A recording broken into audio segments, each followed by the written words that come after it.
How can you be happy? What are the 5 steps you can follow to be a millionaire?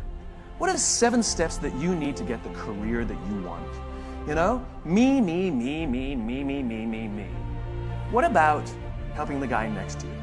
What are the 5 steps that you can do to help the person next to you lose some weight? What are the 7 steps that you can follow to help the person next to you find the job that they want? Do you know how we get fulfillment?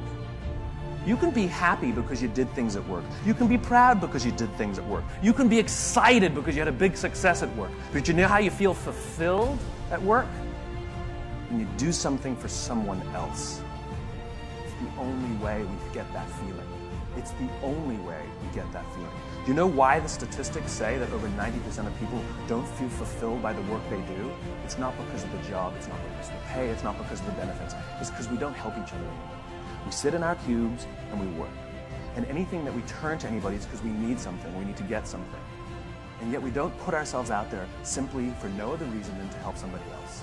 You know what generosity is?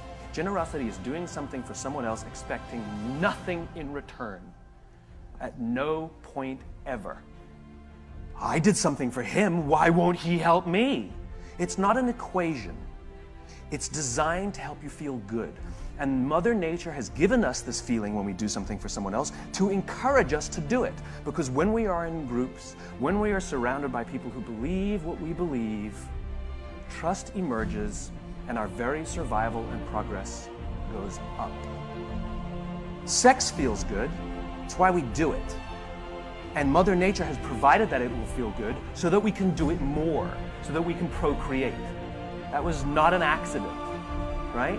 Well, the same goes here. That sense of fulfillment that we get was designed so that we'll do it more, so not only will we procreate, but we'll create strong senses of bonds and cultures amongst each other.